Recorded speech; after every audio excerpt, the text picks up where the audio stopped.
Western uses church tables, computes, oh, my, what he called just went off, um, computes for those lunar and solar calculations, not exact astronomical events, which is why the date shifts each year. Well, and if Lunar I could, calendar. and we don't want to get too far off because we can do Easter when we approach Easter. Yes, There's a lot of well, stuff we there. could look All the up. We feasts. could The look. main Yeah, thing is everything in the Old Testament. All of those feasts pointed to the Messiah, one way or the other. It was the whole volume of the book is towards Jesus Christ. The whole volume of the book is about Jesus Christ. So all of those feasts that they had, that is why that is why we that we celebrate that day. On that day, it all goes back to the Hebrew calendar, the Hebrew feasts that they had, and it all pointed to Jesus Christ. So yeah, so again, and I know that's, but we can take a sure, and I've got charts and everything about that. We can surely take a more in-depth look at that as we draw near to Easter in 2026, if we're all still here. So anyway, so but are there any other with regard to the birth, are there any other questions or comments? Anybody got anything else about that? All right. So the last part of this that we want to look at is the account of the shepherds, which is found in Luke 2, 8 and through 20. And if you've got your Bibles, or you can pull it up on your phone or your laptop or your tablet or whatever, please follow along as I read 8 through 14. Luke 2, 8 through 14. In the same region, there were some shepherds staying out in the fields and keeping watch over their flock at night. And an angel of the Lord suddenly stood near them, and the glory of the Lord shone around them, and they were terribly frightened. So the angel said to them, "Do not be afraid, for behold, I bring you good news of great joy, which will be for all the people. For today, in the city of David, there has been born for you a Savior, who is Christ the Lord. And this will be a sign for you. You will find the baby wrapped in swaddling clothes and lying in a manger." And suddenly there appeared with the angel a multitude of heavenly army of angels, I believe it says heavenly hosts, Heavenly praising host, God yes. and saying, "Glory to God in the highest, and on earth peace among people with whom he is pleased." And I know the King James Version says, "Peace on earth, goodwill to men," right? Because Yes. it's God's goodwill to men. Yes. And I'll read 15 through 20, which reads, "When the angels had departed from them to heaven, the shepherds began saying to one another, 'Let's go straight to Bethlehem then and see this thing that has happened, which the Lord has made known to us.' And they came in a hurry and found their way to Mary and Joseph and the baby as he lay in the manger. When they had seen him, they made known the statement which had been told to them about this child. And all who heard it were amazed about the things which they told them by the shepherds. But Mary treasured these things, pondering them in her heart. And the shepherds went back, glorifying and praising God for all that they had heard and seen, just as had been told them." So those of you that maybe were with us last year when we talked about this, we discussed how the shepherds, that was a very low position. That was like you really couldn't get much lower. And unless you were like, had leprosy or were lame or whatever, but they would be keeping sheep for those that actually owned the sheep. It was a very lowly position. And in this passage of scripture, we see that while Mary and Joseph are with Jesus in the manger, in the fields around Bethlehem, some shepherds were watching their flocks at night, guarding the flocks, right? It's what shepherds do. Now, as they were doing their jobs in the fields, an angel of God appeared before them. And of course, the shepherds, on seeing this, probably do what we'd all fell on their faces like any one of us would. The shepherds became instantly scared. And as we said with Zachariah and Mary from last week, this is a common response for people when they see an angel or or some other being. The angel then tells the shepherds not to be afraid, and you'll find that's the repeated thing throughout Scripture, not to be afraid. For what he brings is good news. The good news is that the Savior of the world has been born to the Israelite people, the one they've been waiting for all those years, that night in the town of Bethlehem. The angel then tells the shepherds that they will find this baby, this Messiah, sleeping in a trough in a manger in the town. After this, a whole bunch of angels show up with the first one, and this group of angels sing praises to God. Then the angels leave. Once the angels are gone, the shepherds, being truly amazed at what they just saw, decide to go together into the town and find this baby lying in a manger. After finding Joseph, Mary, and Jesus, the shepherds tell everyone in town everything they saw and heard from the angels. Everyone who hears the story is awed by what the shepherds say. Mary, however, is encouraged by what she hears from the shepherds, keeping these things close to her heart. First and foremost, I want to point out those are all the ones, these are all the people who are present at the birth, at the first Christmas. Would have been Mary, Joseph, of course, Jesus. Those three, of course, but then the shepherds. The Magi did not show up until later on, sometime between Jesus was 1 to 2 years old. We know that because the Star of Bethlehem showed up when Jesus was born. They couldn't be there at the same time. It would have had to follow it. It would have took them that long to come this way. Second of all, I do like this point here. When you read this scripture, it shows the heavenly host, the army, the group of angels shows up, and the only ones we know who saw it were the shepherds. Out in the field. Out in the field, this huge, massive hosts show up, and no one sees it but these shepherds, these lowly people, these people who everyone in town would have looked down on. They would have been called drunkards and all these things. And then they go into town, and and they start saying all these things, and the people were absolutely amazed. And when I say amazed, all of what they say, it helps me. It makes me wonder, because I know how they would have viewed the shepherds if they would have thought them as being absolutely crazy, spewing nonsense, or just a drunken story, something of that nature. If that's what they were doing with Mary, we know here from what it says is she kept this stuff very close to her. She really liked and was encouraged by what they were saying, how much it pointed out to the fact that her son is indeed the promised Messiah. Because again, the shepherds show up and say, we saw all these angels. They told us the Messiah is being born. We came here because we want to see. They praise God. And it reminds me a lot of when the day of Pentecost and the Holy Spirit comes down, and you actually read that scripture.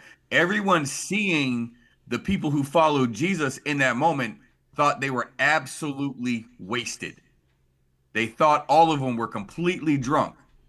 And I wonder if that's what they were thinking with these shepherds here, seeing all the stuff and saying all the stuff. Because again, none of them saw it. You think if you see a bunch of angels in the sky from Bethlehem, and you over in the field next to you where the shepherds are, that's going to be pretty visible. You're going to run out there and see what's going on. No, they had to get told by the shepherds because none of them saw it. Maybe they weren't looking. And I love that Mary kept these things in her heart and just pondered them. It says she treasured them in her heart. She knew. And so she just received that. And I think that was, wow, I can't even imagine. But I did want to say that, Rob's got his hand up. Let's hear from Rob. Okay, so the shepherds just leave the sheep, correct? Yes, or did they bring the sheep with them? Probably not. They would have left them. Excited that. Well, I mean, it doesn't speak to that, but. Well, you'd figure if they're telling people going through that, the Christ is being born, that the Messiah is here, that even if they didn't believe him, they would still be curious enough to go with them to look.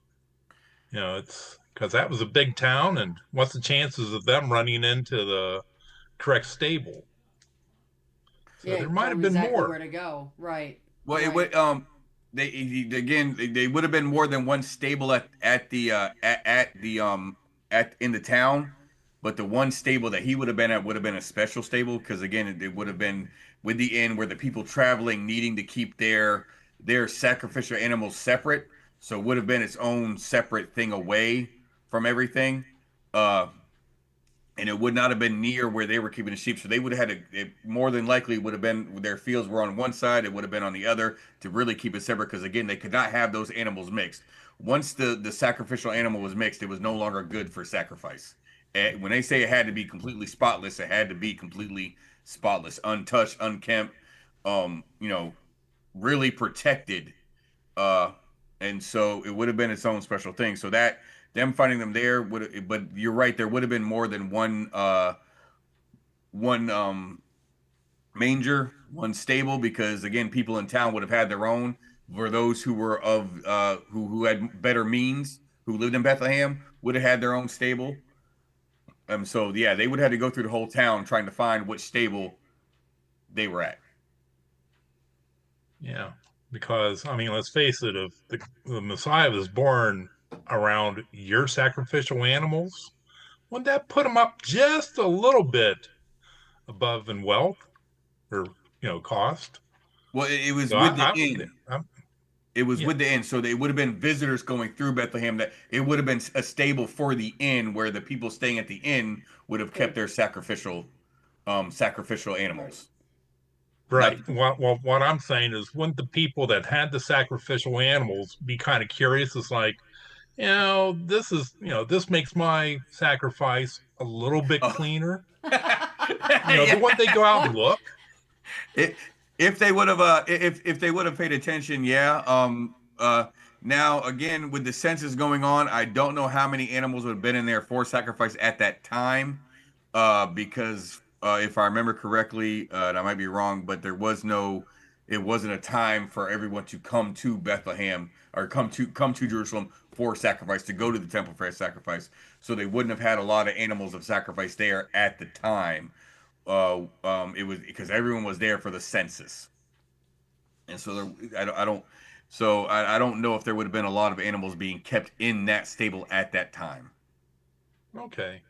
It's just wondering, they abandoned their flock that they were supposed to protect, and Well, they kind of makes you likely they wonder. had hirelings as well. Jesus talked about hirelings at times, and they probably had, you know, they probably had underlings, if you will, that Oh, they were training up, and so it may be. We don't know. He's not specific, but God gave, He gave them. He gave them the signs, just like he gives us in the Word. He gave them the signs to follow, to show them, so that they would know, and they did. They did what at the end of the day they knew this was something that had been done by Yahweh, by their God. But I did want to just say, if you haven't, I don't know how many of you have watched The Chosen. I would recommend it, and I would caveat that with, of course, they base a lot of it on scripture and also on historical, and they've got, they have a rabbi, they have Jewish people that they've talked to, what it would have looked like, so they really kind of keep it, if you get a chance to watch The Chosen. But the one thing, Dallas Jenkins, who authored The Chosen, obviously, and directs it, he did a thing for his church, and I think you can even find it on YouTube, where he does this thing about the shepherd. It was a 20-minute thing he did for his church back just before he actually did The Chosen, the first season, which was a few years ago. It was a little 20-minute film he did for his church, but it was pretty.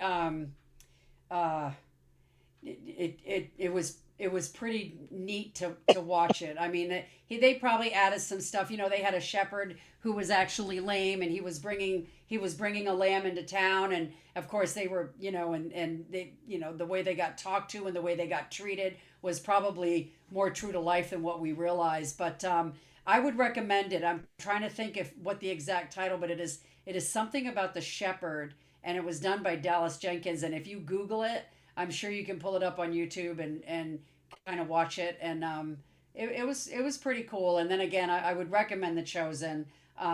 Just being careful, understanding that some of it is speculation, some of it is artistic license, but there's a lot of it definitely based on scripture. And I think, it's worthwhile watching. I know there's some people would disagree on that. Some people think it is not, but for us, I mean, we've watched them, and I do think, though, that shepherd thing is a pretty cool thing to watch, especially this time of year. So just if you get the chance, I would recommend checking it out. I wonder if Ashley could acquire it and we can all watch it together as we did with the other film. Hmm. Maybe. That's a Maybe he long, will do long that. I journey. don't That's a know. lot of episodes, doll, It but would we be could very try. nice But because that's then we all could I've all, got. because then we could I all, think that watch it at the same time. And if we have anything to say, we can share then. The that only would be problem, cool. I think, I think Wendy, y'all are would you talking enjoy about the it. movie or the show? I know just myself. I loved it. She's talking about the show, Ashley, I think. Yeah, that's going to take a long time, Rosemarie. I think there's like 50 episodes or something. Oh, No, no, no. We're not talking about the Chosen. I think she's talking about the Shepherd one. That's like a 20-minute. Oh, that okay. Obviously not tonight. I think that's what she's talking about. Is that right, yeah. Rosemary? Yes, Yeah. correct. Thank you. Yeah, she wasn't talking about the whole Chosen series. You're on your own with that, people. All right. Um. So I want everyone to understand what's going on here, and I'm gonna go back to the Easter and the Christmas and what happened during all these. Amber, you have a question? Yeah, I think Amber has a question. I don't know where she is. Can't see her on my screen. No, I was just gonna say, the House of David is a good series to I watch. have heard that. I've heard It that. is a very, very good series to watch. My husband and I and stuff and the kids watched it, and it's a really good series. So I would definitely recommend that. Yeah, I've been meaning to check it out, but I have heard that a couple that goes to our church was talking to me about that, and they said it was really good. I haven't seen it myself, but I really do need to check it out. You're like the third person that's told me that. Yeah, Told it's us very that. good. Thank you. So Everybody You're got that right, House of David. Can we get a list of those and maybe publish them in the magazine so that we can share these with others? we could. Yeah, there's A also list of the another one out shows. there about the Solomons, but I've not seen that one. I have not seen the Solomon one either. I have watched a couple episodes of House of David. I really enjoyed that. Um, I will say this about the House of David. They played David as a different child, a different mother than the rest of his brothers, which was kind of weird. But right. uh, it's what I've seen of it has been very good. Not I will say, they take a little more Hollywood Mhm. freelance Flair with to it. Yeah, it with has a little bit of a more flair of a Hollywood flair, a little bit yeah. in some aspects. Um, Yes. but it's still a very good show, and from what I've seen, but for the most part, I would not watch it if you're looking for biblically, like, hey, let's learn the story. But Right. it is something biblically entertaining. I'll put it like that. Yes. Uh, Yes. but with what we have here and what we see here, I want everyone to understand that this story of Christmas, we see Christmas today, and this is what we need to understand. We see Christmas Day as big, as beautiful, as bright, it's elegant, it's all these wonderful things. Um, the bigger the tree, the better. The more lights. You go outside and you see all these. And I grew up with, and I'm growing up with the parents, mom and dad. They love their Christmas decorations. They outside. They have all this stuff outside the house. It's absolutely beautiful. You go outside my parents' yard, and you would have just dad would have cords going everywhere, lighting all this stuff up. It was absolutely beautiful, absolutely wonderful. But then you come and you actually read the story of Christmas, out the birth of Christ, and you see the humbleness, the and I just the rural background, the humble background that it all comes from, that it all points to, and there's no grandness. If you read it, there's really no grandness in what's going on. He's not being born in a great place. He's born in a manger. He's born in a stable, laid in a place where they used to feed animals.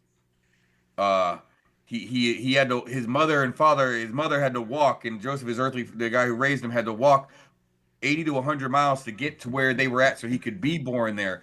And they couldn't drive. They don't have all these lights. They didn't have all these big things. You had shepherds who were the lowest of the low show up.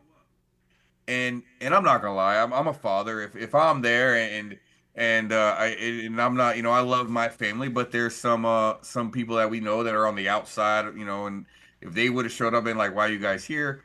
The lowest of the low people, show up to the birth of your kid. You're like, wow, you here? I don't, I want this supposed to be a grand event. But Mary didn't take it like that. She took it as this is something God is doing great here. She says she pondered to her heart the wonderful things that God was doing. And that tells us that we must keep this story in mind and to keep Christmas humble for ourselves, because again, if we focus on what we're doing now, what Christmas is now, we lose what's going on, what we're celebrating, and that is the greatest gift ever given. The whole point of why we started to give gifts was because we wanted to honor the gift that God gave us.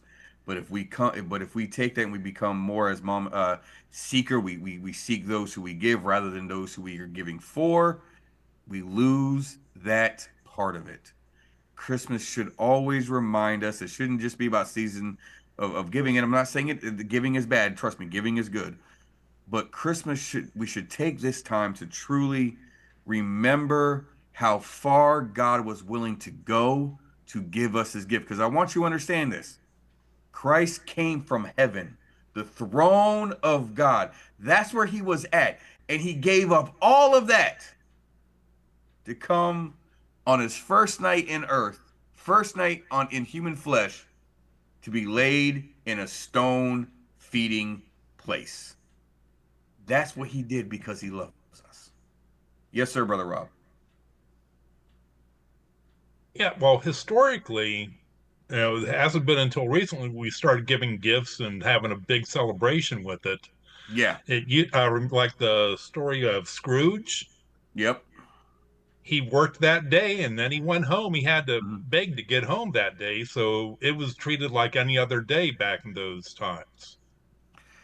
Yeah, the idea of what we have now has really been commercialized, but Mom ended up bringing Saint Nicholas, who was a real man, and we kind of took that gift and ran that idea and ran with it. And what he did was he used stockings. He had, if you needed something, if you were short something, because again it was people with property, he would take what they would need, food and different things, and hide it in the stockings, and then they could take it and bring it inside and do things of that nature. They'd have it under windowsills. He could drop it in. So that is where we got that idea from, and where we took it and we kind of ran with it. But again, the idea was that from St. Nicholas was to, and again, I'm not going to tell you he did it at Christmas because I don't really, data information, I don't know if he did it during this time. I know he did it for people who were in need, and he did it more than once. Right. I just recently saw a little thing on St. Nicholas where his first one was a father with three daughters Yep. and they didn't have enough food. So Yep. he had 3 bags of coins and he threw them through the Mhm. window to them. Yep. Yeah, and so they would put stuff and hide stuff in places where the people coming and they couldn't collect it, couldn't get it. That was the whole point of that, was to so they could keep what he was helping them with and what he was giving, and that was, we took that idea and ran with it. But what we have now is just a very commercialized thing that we can lose the focus of what it is. And it's the same thing with Easter. It's the same thing with celebrating that. I'm all for going out and doing an Easter egg hunt with little kids, getting them laughing, getting them have fun. I did it with my kids. I don't see any problem with that. As long as you're not making that the sole focus, the whole what everything is about. Um, but for us and those who follow Christ, we must remember why our forefathers, why the early church came up with these things, and it was to honor what Christ did, especially looking at Christmas, because again, we're in Revelation. You read what heaven looks like. You read how beautiful, how glorious it is, how he's worshipped 24, the whole, outside of time, he's worshipped, and he willingly leaves that to come and be born in a very low, humble place, to be born to people of not very much means. Mary and Joseph were not well off. To be born in a place of that, just to shed his blood, to give his body and die on a cross so we could be forgiven. The reason Um, for the season. And yes. that was his mission from birth. And I think one of the things that we did one time was, so we just kind of closed our eyes and was picturing the baby in the trough, picturing the baby Jesus that light of hope from heaven, right?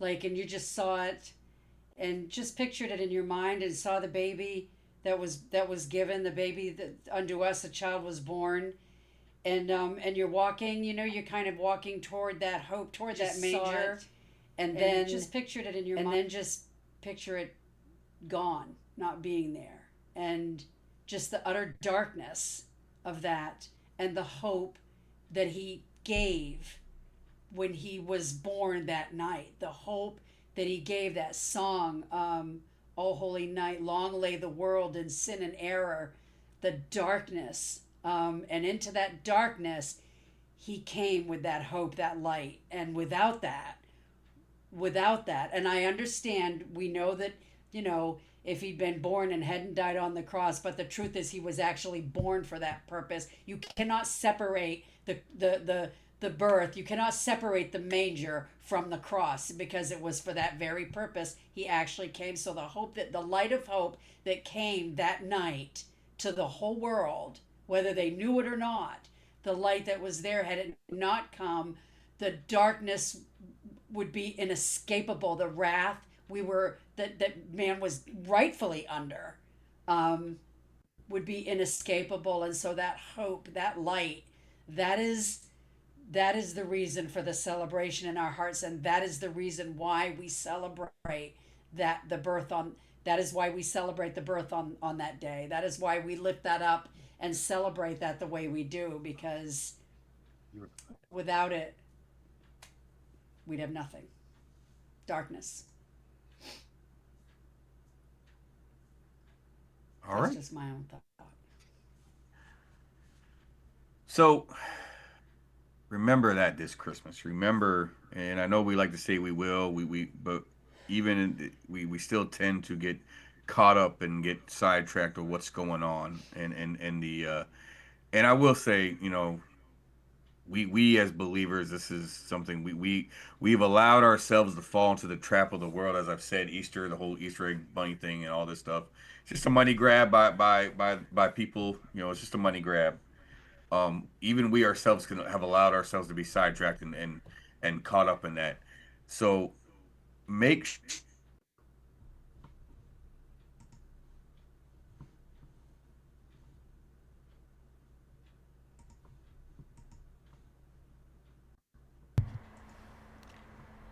I think Dr. Gray's frozen. Wendy, Oh, I thought maybe that was me, but yeah. pick It up does where look he like- left off, and we'll have to wait. There Oh, he there. is. Oh, there he Okay. is. Wait a I'm minute, he's back. back. Welcome to the internet attack. It's already happened to us today. It's okay. My kids are probably getting on their stuff. Um, but yeah, so that's it. That's what we got. Anybody got anything they want to add or say before we finish up and give it back over to Ashley?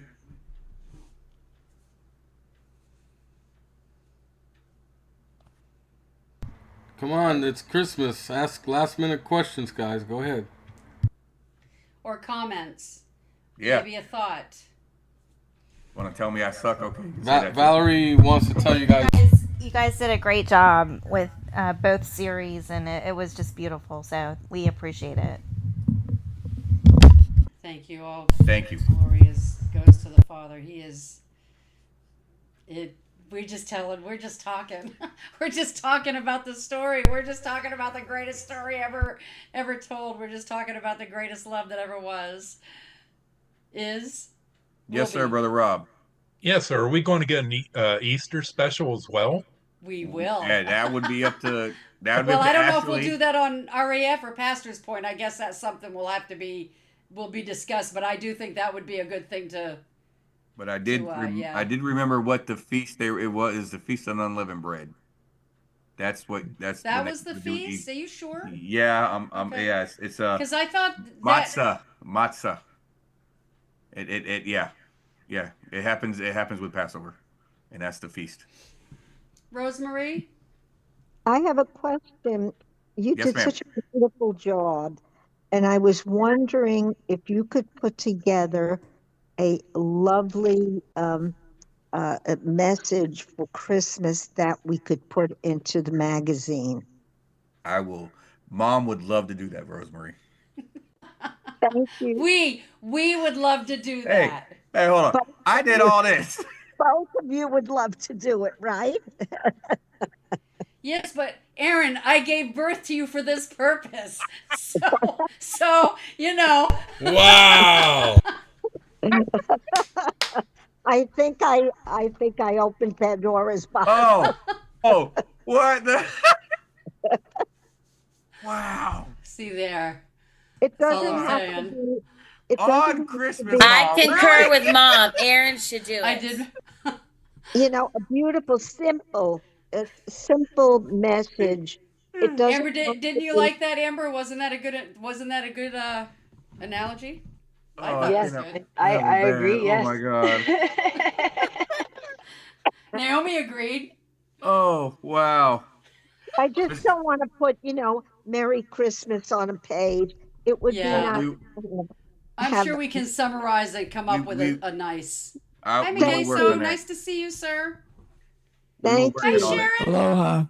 Aloha to you. How are Thank you. you? Okay, Doing how are great. you guys? I'm well. All right. I'm Well, glad to see you. You guys too. this was great. I'm gonna hand it. We're gonna hand it back over to Ashley now, and I will tell you guys good night. I've got to go and get some things done. So enjoy yourselves. Thank you for being here. God bless. We love you guys, and don't forget to come back Monday night, Pastor's Point, 8 o'clock. We're doing we're continuing Revelation, and we're getting to the good part. We're gonna get into pretty soon the beast, the Antichrist, and the false prophet. So we're getting into all that. So come and join us if you would. Okay. Good night, Aaron. Night, guys. Night, Aaron. Night. Good Thank night. you, Thank you. thank you, Dr. Gray. And now we are going into the state to state intel round. Holy, that was an amazing series by Dr. Gray and Wendy Stockhausen, Pastor's Point. Hosts, please go to redamericafirst.com. Sign up today. We are the solution for Americans for multiple reasons. We're going to go into detail tonight as our organization wants to bring Christianity back to our American families, help with taxes, finances, health, election integrity, corruption, resiliency, and candidate training. RedAmericaFirst.com. We're into the intel round. Rob's going to help me host. So's Miguel, and Christian, and Victoria, and Amber. Wendy, maybe Naomi if she stops grading for a moment, and Sharon. So let's start with For double life. Christmas is coming next week. Everyone that's listening on the live stream, it's our season finale. We will have Florida GOP chairman on, and also California gubernatorial candidate Chad Bianco. And we need to get our country back. Every red state in this nation is under attack at the county level. Multiple Rex county GOP executive committees are being attacked. Some doors are being changed overnight. Some MAGA Republicans are resigning at the county level. I'm sounding the alarm now because we need to get into the fight before we lose America forever. This is my concern. I see it everywhere. Valerie and I were involved in Trump's campaign in 2016. We were involved in Ron DeSantis in 2018. 2021, after the stolen election, after the pandemic, we decided it's time to get behind the American people, get behind Jesus Christ, and stop getting behind one politician at a time. We're working for you, and we love our brothers and sisters of Christ, and we're very sad that we've been lied to many times. So we're here to expose the agendas, correct the narrative, and punch everyone in the right direction. So again, RedAmericaFirst.com. Rob, what's our first topic? Thank you. The boarding and capture of the Venezuelan tanker, oil tanker. Does anybody else have a bad feeling about this? That's I'm glad you brought that up because there's an act of war. There's a lot of people saying we shouldn't be doing that. And Mageso, what's your idea with this? Go ahead. Well, it was done by Obama. It was done by Clinton and Bush. They were violating a law. They were not supposed to be transporting oil, so it isn't anything new. The Democrats are making it something new. They're making it like an act of war that was done. If it was, then why didn't they complain 4, 8, 10, 12, 15, 16 years ago? So this is a nothing burger in my eyes. They were violating a law that was in place, and lawful action was taken. Absolutely. Christian, what's your take on that situation, Christian? The exact same as Mageso's. This is a perfectly legal option to do. I think people are making a big deal out of nothing, and they knew that they weren't supposed to get that oil. Iran was not supposed to load that ship full of oil, and if the United States took it, they had fair warning not to bring that oil over here into this area. Thank you for that. Rosemarie, what's your thoughts? Well, You muted yourself. I thought I unmuted myself. I agree. I think we are right to do it, but the Democrats will make a big deal about it, and it depends how the media, presents this whole thing. And you know that the mainstream media is going to go against Trump and what he has done in the biggest way that they can. So we have to use the media, and we have to use whatever means we can in order to show that this was the right thing, because this will become a debated issue. Thank you, Rosemarie. Amber, not to pick on you, but your state's got a lot of stuff to talk about. So we're going to give you a couple minutes to bring up everything that's going on in Minnesota. And what's the status of the investigation to bring down your governor? Status on it? I don't understand why he hasn't been. To be honest with you, like the people I talk to, everybody's getting angry. Everybody's like, it's not really a blue state anymore. I mean, down in Hennepin County, it might be where the Somalian population is, but up north here, we're red. For the majority of it, we're red. We want all of them out. It just keeps piling up with the cops for Crumb and the police. It's crazy. The underfunding of the police,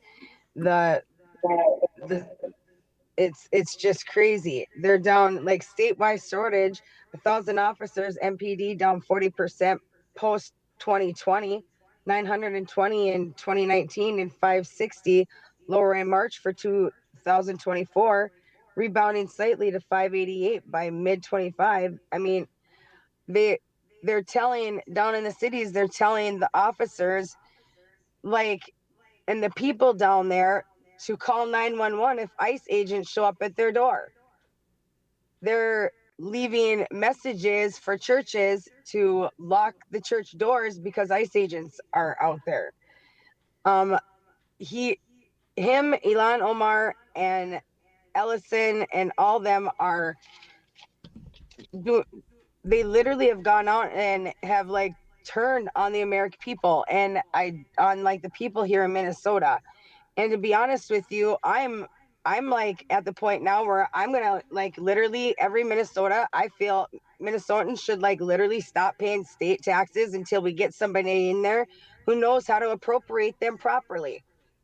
Because I know a lot of people are sick and tired of it. It's supposed to raise anywhere from $5 to $10 billion or more of fraud that has gone to sham children that don't even exist, and then to businesses that don't even exist, to they're literally taking their Somalian children because Minneapolis has gotten so bad, sending them back to Somalia, and then claiming them still here along with them 2 or 3 times here. And TSA agent Lisa is Liz. I don't want to say her last name. It's JAKSA Paza or whatever. TSA agent just went on what was it, Alpha News, and just whistleblowed pretty much what Philip Parrish had said about how they've been shoveling millions and billions of dollars out of the airport in bags to Somalia. So they literally, it's the welfare fraud here is immense. And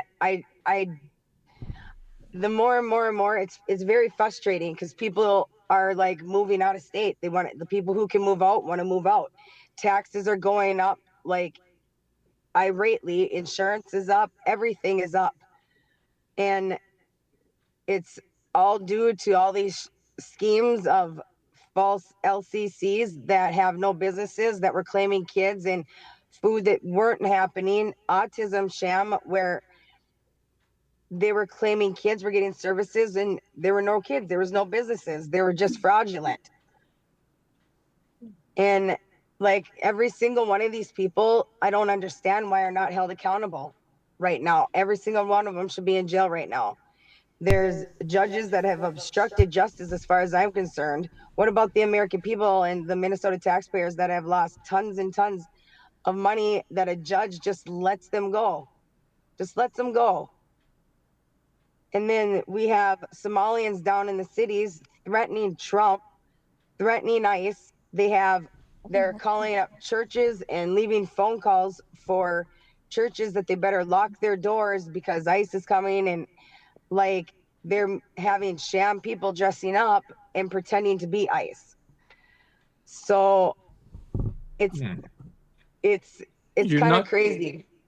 You're not going to affect a change until you actually start holding rallies to affect a change. And one of the big deals is election integrity. You have to monitor the post office. You have to monitor the election results.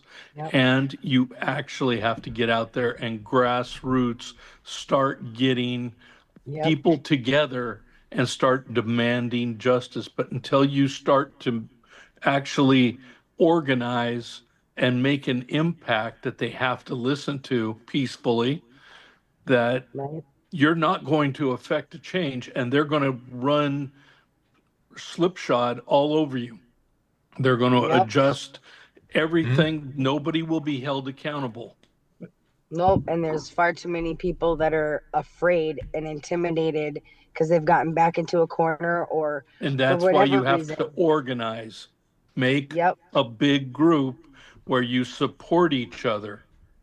You have to organize. If you don't do a grassroots organization, then they will separate you and everyone will be fearful, and you're never going to fix what is broken.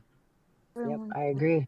On that note, isn't there a big announcement from Mike Lindell today? He officially threw his hat in the ring to run as governor of Minnesota.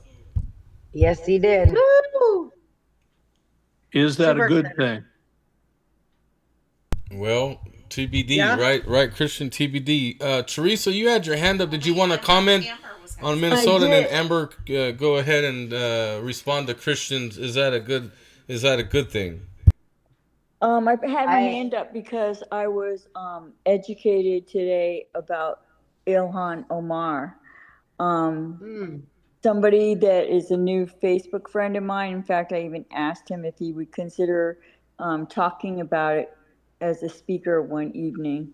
But he told me between 1981 and 1991, the Somali military, in which Ilhan Omar's dad, Colonel Nur Omar Mohammed, served as a senior officer and executed a brutal and systematic campaign of genocide targeting the Isaac people of the modern day Republic of Somalia. And that this chapter in Africa's history, which was known as the Isaac Genocide, was a merciless military campaign that resulted in the killing of over 200,000 Isaac civilians. It also involved a widespread forced displacement, scorched earth destruction of the second and third largest cities, Hargeisa and Burio, aerial bombardment of almost every other single city, town, and village in Somalia, and 2 decades of large-scale Red Terror-style tactics against the civilian population, and that Obama, he was importing the Muslims and he has been saying this for years, that Muslims isn't the thing. The point is that there are radicals, as she is, and that he remembers how she forced the people there to vote for her and no one was paying attention. And he remembers how a Texas doctor who was a military captain shot 50 fellow soldiers, and outraged public cried out terrorism, but Obama forced the definition and workplace violence, and it got swept under the rug, plus the fact that he could never repeat a Christian scripture to save the life was, of him. But he is the one that let Omar in and gave her, a place to escape. Valerie and I totally agree with your assessment, Teresa. She was totally planted in our country and in Minnesota. Amber, what say you on Christian's question? Is that a good thing? Mike Lindell, over. So I know I'm supposed to kind of be like bipartisan here or whatever when it comes to like stuff, but nothing against Mike Lindell, but like I just don't know how, like, I don't know. I want somebody who, and I know Minnesotans need somebody who is going to already be walking the walk and doing what they have done and already have done some stuff. Like I feel like the people who are already in office, who have had a chance to be doing something, that are running, should have already been doing something. Because you can't tell me that the people who have been in there haven't seen or known some type of thing that's been going on this entire time. So I just don't understand why now you choose to want to jump in the ring a lot of times for certain things. And I honestly don't know if he's able. Minnesota's, pardon my language, it's a shit show. And it's going to take some really hard, like, people who know the government, who know intel, who know who's already been like exposing it and all that stuff. So I guess I want what's best for Minnesotans, because my family and a lot of hardworking people pay a lot of taxes here, and we want to see a change. We want to see justice done, and we want to see people brought to justice, and we want this to stop. We want Minnesota to start thriving again, to be the great state that it was before. So I don't know. I guess it's only time will tell. It's the first day. He just announced it. I guess we'll see what he has to say and where it goes from there, and see where, you know what I mean? That's all we can really do. So in order to find out if he's a good, viable candidate, questions need to be asked. So Correct. Ask about his support system. What does he plan to do for Fish and Game? What does he plan to do with businesses? How is he going to make it easier on people to do business within the state? How is he going to handle weapons, firearms, regulations? Will he reduce regulations on businesses? Will he make it easier on the people who live there? Will he reduce taxes? Will he actually have something to say about school systems, whether they should be taxed, and nonprofit organizations, whether he should take away nonprofit status on some nonprofit organizations because of things they've done? These are the questions that will help you to get a support base around a candidate by understanding that they will build a good support base to do the things that you hope will happen for your state. These are the things I want to ask Chad Bianco about, because he's got a formidable opponent in Steve Hilton, but Steve Hilton is from a socialist country. He's from England. So is he going to be down with taking away our Second Amendment? Steve Hilton might be that way. He's from a socialist country. So these are questions we need to ask and find out.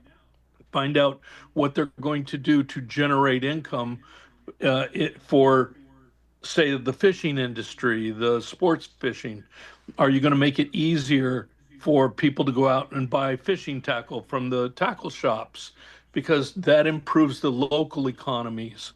And is he going to do things like in areas where you have heavy regulation, yet the animal population's gone out of control in these heavily are you going to reduce the regulations? Are you going to open it up so that other businesses can thrive and participate in the area where they used to be subdued by all these regulations? These are the real questions to find out what that candidate's really about. And on that note, we're going to try to get Mike Lindell on and also work on a debate with Philip Parrish and him. So we'll see how that goes, because Philip Parrish has been on the show. And I want to remind everybody that our common enemy plans and works on long-term things that are multi-year long, okay? They planted the Somalis just like they opened the border and allowed an invasion to happen to our country. Now, we have no idea where the sleeper cells are. We have no idea what's going on, but we know attacks are coming. So, make no mistake, this was planned. I saw your hand up, Victoria and Teresa, so we'll let Victoria chime in, and then Teresa. Go ahead, Victoria. Thank you. So I was going to address the grassroots topic briefly, and that was, I've been noticing here in Hawaii at least, that a lot of the grassroots are part of the misinformation. So I would be careful with which grassroots you're aligning with and make sure you do your research there. As far as Lindell goes, I did do a quick search. Here in Hawaii, our governor actually appoints the elections commissioner. However, in Minnesota, it is the state level. It's the Secretary of State that is like the chief elections official there, and they are voted in. So in Hawaii, if Lindell was running in Hawaii, I would totally vote for him, because then I know he's going to appoint somebody who's going to get our elections back on track. So I could see that being a power move there, but it's not that way in Minnesota. So I would definitely question. He's got a lot of face time, and he's got connections, to Trump. I've been in several meetings with him, so I think he's and let's remind each other. Integrity. Let's remind each other. Our election integrity pillar leader is one of his best friends, Mike Lindell's best friends, Dr. Frank. Guess what he named the TV Frank speech just after Dr. Frank? So we got to, Amber already knows we're treading lightly so we don't lose Dr. Frank, but we're going to try to make the connections happen. Thank you, Victoria. Teresa, you wanted to chime in, and then we're going to get Brett to talk with us about his updates, and then we'll go back to... Go ahead, Teresa. I did see something or whatever, if I could just chime in a little bit, about that Ilhan Omar thing that you were talking about. I did see a thing on December 9th or whatever about, she went and did a speech stating that the government will only do what Somalians in the U.S. tell them to do, they will do what we want them and nothing else. They must follow our orders. So that's what she's peddling out right now. So I don't know. And then you have people that are threatening Trump and ICE down there, like literally threatening them. So I don't really know how this is gonna go. I think that a lot of these people need to like be arrested and people need to be held accountable for. I think that's coming down. And on that note about being arrested, Elon Musk tweeted my what's that code words or my prefix, my, you know how they used to label he, she, or whatever. But anyway, his is Pronouns. pronouns. His pronoun is prosecute Fauci or arrest Fauci or something like this. Just posted today. I'm waiting for the corruption to start because, you know, the mortgage fraud lady in New York and other places, she got off the grand jury again. Letitia James let it go off again. So so very frustrating. Go ahead, Teresa. Thank you. I was just gonna say basically the same as Victoria. I agree. He's Mike Lindell seems to me like he's surrounded by the right people, and he's bold and brave, and I think he would be a good person for the position to clean up a house, because he does have the right people in the right places that will support him. Thank you. That's it. Thank you for Agree. that. Thank you for that, Brett. Oh my goodness. Our resiliency pillar leader, also podcast host for the Resilient Path. We're going to announce 2026 plans, but you have a big trip coming up and you've been doing some things in the background. Any updates you want to share with the team? Thank you so much for coming. We missed you and I'm glad to see you're smiling and doing good. Well, yeah, thanks, Ashley. The resiliency, man, I had food poisoning last Thursday. I was all set to come on, and whoo, the world was spinning. It just lasted for several hours, and well, I'm happy to be back this week. Good to see everybody's smiling face, and I love the discussion. What Ashley's referring to, my upcoming trip, this is so exciting that a friend of mine, he's been in Central and South America helping out before, and well, he bought 400 Sawyer water filters on his own and asked if I'd like to join him. And we got a couple more folks to go on a trip to Ecuador. We're going to go up in the highlands and teach the folks how to filter their water and leave them the filters. The average age, I looked it up, for the indigenous people, I want to say off the top of my head, is about 38 years old. And that's because of the infant deaths. So, and due to waterborne disease. So we're hoping to increase the average age of the folks there. So that's going to be a really wonderful trip I'm looking forward to. And the other thing I've been putting a lot of energy into is our county community organizations active in disasters, COAD. At the state and federal level, it's called VOAD, Volunteers Active in Disasters. And what inspired me was when I went to Helene and I saw the mismanagement. I wanted to make sure that didn't happen in my backyard. So I've been putting a lot of energy into helping to organize our nonprofits, faith-based groups in our own area, and then also networking with others around the state. What I predict is with FEMA losing funding, the burden's going to be on the shoulders of the states. The states are going to be overwhelmed.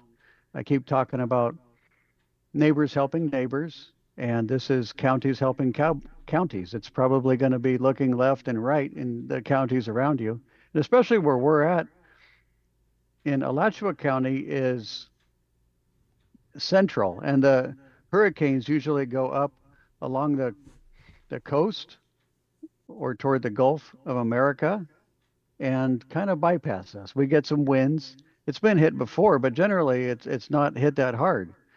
So what I'm hoping is that we develop a relationship where when the counties that are hit can turn to the counties that are not as hit, and we can be helping each other. So that's it. Okay. Thank you, Brett. That's a good report. And travel safe, and make sure you don't drink that water. Okay. We're going to go. Some advice about water in Tennessee, where we are on the mountain. We have horrible water. I mean, Really? my hair is so jacked up from the time we've lived there now. I can't even imagine. We won't even drink it. We just do bottle. Wow. Yeah. Is that coming from well water, or that's the water from the city? Yeah, no, you don't want that. No. It's a big I negative. actually tested the catchment water versus the city water just a couple weeks ago here in Hawaii. Catchment water is surprisingly cleaner. So what's coming out of the pipes is a lot worse, which is sad. Well, let's go to the Aloha State for a minute, because Victoria and Magaso are in the fight. Both of them with different missions, but at the end of the day, we're going against the same common enemy. So let's start with Victoria first to update us on the election integrity meeting and what happened or what didn't happen because of the corruption. And then we'll go to Magaso with his updates. Thank you, Victoria. Thank you. Thank you. So yeah, Elections Commission meeting was last week. There is a call for the chief elections officer position to be voted on by the Elections Commission in the January meeting. We don't know when that is yet. I have a feeling it's probably going to be towards the beginning of January. Kind of excited that's on the agenda. It was voted to be put on the agenda. We also had Claire McAdams, who's here on the Big Island, that resigned. And so now we have another opening. So I've been encouraging people to put their applications in. We did have a Kapuna council meeting that we did live on Oahu today. A lot of people we have a lot of homeless people, a lot of hungry people. We got a crew over there that's been really helping on the ground. Been noticing a lot more homeless people, and it's coming down. You can feel it. The tension is coming down. People are being displaced. People need places to go. Brett, we're going to need your wisdom. I signed up. Hopefully I'll get an email soon. Guy got attacked by a shark today. That was kind of cool, I guess, just down the street from me. So that was pretty interesting. But yeah, trying to raise awareness, bring people together. And yeah, just Elon even posted about it today. You know, they're using a lot of the same phrasing online and different agencies. So like grassroots, like read what they're saying and then do research on them, because they're not all 100%. And I do know Grok, do not put your faith in Grok. Grok for the last month has been off. So heads up there if you didn't get the memo last week. And I will pass it on to Magaso. Well, I'll catch it. Here, where I'm at right now, the hierarchy of law is in full effect. Our governor, through the Senate and the House, and the House Bill 1118 and Senate Bill 1437, that was looking to take the religious exemption away from the vaccine, because they want to vaccinate all our keiki so they can go to school. One group, and Victoria, right, different groups are coming up with different ideas on how to stop this. Some have developed an initiative to put the issue on the ballot. I don't have much hair, but the hair I had rose up and said, we don't put our rights on the ballot that we already have. And so they wanted to reassert, reclaim, restore. We don't anything that we already have. We just have to stand up for what is right. Yeah. So in that hierarchy of law is the unalienable God-given rights that we were born with. if you look at every doctrine, whether it be the United States Constitution, the Hawaii State Constitution, or even the Kingdom of Hawaii, Kopaiana, their articles talk about unalienable, inalienable, and inherent God-given rights. So it's quite clear where our rights originate from. And the constitutions and their articles guarantee to protect and preserve those rights that we have. So the governor is really, from a lawful standpoint, is violating the 10th Amendment of the Constitution, which state doesn't have the authority to overrule any federal law. Well, the Constitution trumps whatever he's trying to do. So we also have the many amendments that are in place that protect that between the 1st, the 4th, the 7th, the 9th, the 10th, the 13th.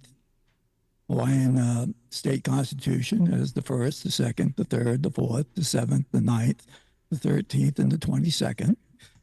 So these laws are already in place. So I've worked with a few people now, and I'm developing a resolution, a declaration, and a notice of liability trespass of our rights. And this is going to be put on a scroll, a parchment that's 2 feet wide and 40 feet long. So you have to have a special pen as well to authorize what's taking place. And this law is not only going to be about religious exemptions, because we're exempt from anything with our freedom of choice and our unalienable rights. So there's nothing we have to say we do not consent or do this, and you don't even use those words. We don't contract. We don't forfeit. We can't even give away our unalienable God-given rights, and nobody can take them away because they came from God. So it's time for people to stand up to their own authority. And that's what we're going to do here. We're going to stand up with our authority, and that resolution will be in 3 parts: resolution, declaration, and notice. And it's a never-ending resolution, and it doesn't end with the religious exemption. It protects all our rights that are already in place. And any time we infringe or usurp upon those rights, we will be enforced out there, not talking about it, taking action against them in their individual and official capacities, criminally and civilly. And we're not going to be doing it through Zoom call or whatever. We're going to be at their doorsteps, because they realize that their tyranny over the islands is over. The people are standing up. We've had enough. We're resolved. We're declared. We're doing this peacefully, lawfully, and we're only doing what is right. So the time is now, and that's pretty much where my focus got moved away from, and other things that I'm still running for mayor, and my unofficial announcement's been out there. But so we're raising up because the islands have to be of the people, by the people, and for the people. Government needs people. People do not need government. And we can definitely be self-sufficient and have the authority to take care of ourselves. And every state does that, every county, every neighborhood, every island, every nation has that ability. They just have to stand up and take that first step. In Hawaii, the life of the land is perpetuated in righteousness. So if we're walking upon this land, that we too must be righteous and move forward for the people. I yield. Thank you, Mageso. Very strong message. Brett, you wanted to chime in. Go ahead. Yeah, right as I was saying my wife wanted me to talk about the stack of mail. But before I do, I wanted to just maybe contribute to what Mageso and Victoria talking about. The grassroots level. These are books, 1968, 1969, and I've got others describing how to further your communist movement. And you work with people that have legitimate complaints. Yeah. And indigenous people of Hawaii do. An example, I've spent a lot of my life on Guam. My kids were born there. I like to say I'm Chimauli by tenure. But I went back and they were protesting on the corner, holding signs for Palestine, that they're one with Palestine, the Chamorro people and the Palestinians. And where did they get this? Well, it's not, they didn't think of it on their own. There's a lot of money from communist organizations. And on that side of the world, I suspect a lot of it's coming from the CCP. But you plant these seeds in there, they don't know that it's coming from China. They are given this information and they're passing it. And so when you say grassroots, they think it's coming from within the people, and it's not. It's an outside seed that's planted, and we see this on the Native American reservations as well. We see that with the African Americans, with everybody. Everybody's got gripes, and Yeah. they see this foment with white people, with every group. You start seeding it and start separating. And I just want to urge everybody to make sure that we're keeping together and keep our eye. The enemy isn't a different color, a different religion, or that's not who the enemy is. And we need to make sure that we don't get wrapped up into the anger and the hatred, that we have love for our brothers. And then I'll tell you about this mail, and I'm getting stacks of mail now from Fatima Gomez Ramira, Lucas Ramirez Cardona, Gustavo Benito Perez, Frederick Tovar Aquino. These are not people I know. These letters are from the Health and Human Services and from the insurance companies and Better Health. They're using my address to get their health benefits now. So I've filed complaints with that, with the IG of HHS. Anyway, I just wanted to share that with you. That's my latest adventure with all this. All right. How Thank did you. they get your address? Well, that we don't know for sure, but I'm told with somebody that has been doing investigations that the companies that HHS is subbing to have been given a database of addresses that they just randomly pull from. Yeah. Yeah, they do. And yeah, people have to call and check. No, been there, done that. Yeah, they have a list they get, and then they got to double check if they got a number off or pulled your name from. If they looked you up on Grok and Grok gave them the wrong information, that's probably, I blame Grok. Well, I don't know for sure, but the house is an Airbnb, and maybe they thought that would be a better place to use as an address, or it could just be random. They just found it and they'll just keep using it and getting their benefits. So anyway. Could do a reverse lookup too. We can talk about that later though. Oh, great. Thanks. Yeah, Yeah. let's email. Trump grants full pardon to political prisoner Tina Peters. Rob, what say you on that topic? Go ahead. I'm not too familiar with it, but she's been in jail for what, 5 years? And what little I know, she was pointing out, whistle blew about some corruption. And instead of them going after the corrupt people, they arrested her. That's I really don't have any opinion on it because I don't know it that well. But hopefully somebody else can talk about it. I met her Victoria. Victoria looks happy. I met her in Texas and talked to her. She was going to come to Hawaii regarding election integrity. It was her and Matt, I forget Matt's last name, were big on uncovering the fraud in the voting machines in Texas. And I believe Ralph Kushner reconnected with Matt. Tina was big in Colorado in the election integrity. And she blew the whistle on them. And as far as she wasn't in jail then, so that was 2023. So, no, she was in and out of jail. But I believe they arrested her. Yeah, she was in. It's good that she's out now. Oh yeah. They used her as an example. And she's been, I guess, had cancer, lung cancer, and they feel that it might have come back. So Juan O'Savian has really been pushing for everyone to call the Washington, D.C. to, get her released. Oh yeah, I sent my letter to get her released. I made my phone call. Yeah, I sent emails. I find they usually respond to them if you got the right email.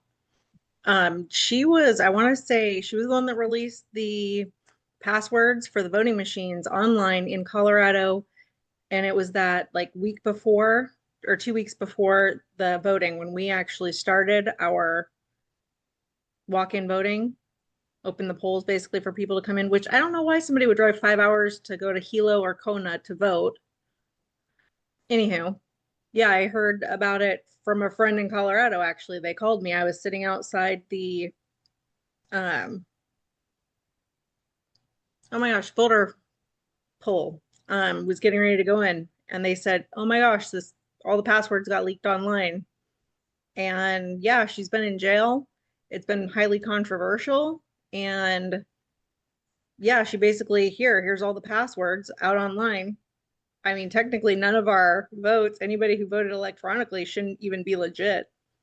And we can't even get legit mail-in ballot counts here. So yeah, it's been a big thing for at least the last year that I know of. Before that, I'm not quite too sure. Well, the the electronic voting, that isn't hooked into the internet, is it? The Absolutely. machines themselves? Yeah, of course it is. Oh, okay. Well, they claim they're Electric, not. I don't know, they got to transmit it somehow. Well, that's what they were talking about in Texas, that there was a Microsoft application that comes with every Microsoft package. And that gave you the ability to go in and hack the machines online. And you could flip the votes because everything is Oh, numbered. So let's say Trump was number one, Biden's number two. So all your candidates are voted by a number. So they could take a number one, change it to number two, and make number two number one. That's how they're flipping the votes.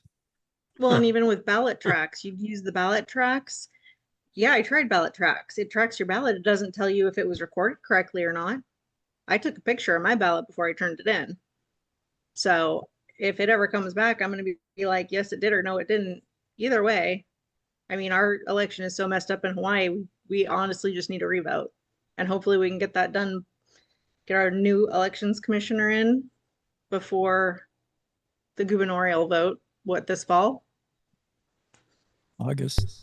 Thank you Yeah. guys. Thank you guys for the Hawaii update. I got a brief, very important announcement. The Senate rejects extension of health care subsidies.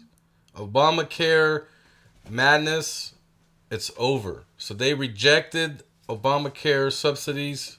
So this is a good win for us. Fingers crossed it's going to be permanent. Just wanted to pass that to everybody right away because it's a $27 billion fraud and hopefully it get exposed next week. We got some more details about that. And you may have saw O'Keefe capturing a college professor being super racist on the private interview. Somehow he didn't recognize James O'Keefe with glasses on. And this guy was a college professor, wrote papers about racism and all these things. How it's really hard to be, I guess, African American. And after James O'Keefe expresses who he really was, the guy starts running. And he ran so hard, he tripped over his own feet. And I believe this was Georgetown University. Rob, did you see this? Go ahead. Yes, it did. It must be Clark Kent glasses. That's all I can explain because I recognized him with or without the glasses on. Maybe it doesn't translate over video, but O'Keefe has a way to, with his media group, OMG, oh my God, media, they they get people to talk. I don't understand how stupid people can be. I know the professor referred to white people as stupid white people quite a bit. I mean, it just showed a complete side, but these are the people teaching our kids. How objective can they be? That should be the part that really scares people. Knowing they're loose and, well, you're paying big money to get brainwashed by people like this. Hopefully, I haven't heard if he's been reviewed by the dean of the school yet, but I can't imagine him keeping his job for much longer with that kind of language. Plus, after he tripped and fell, one of the cameramen went up to see if he was all right, and he actually assaulted the cameraman. So, they got that on tape too. Wow. It's going to be interesting to see what happens to him. That is going to be interesting. I gotta point out some narratives that I'm seeing, and I want you guys to chime in and tell me if I'm wrong.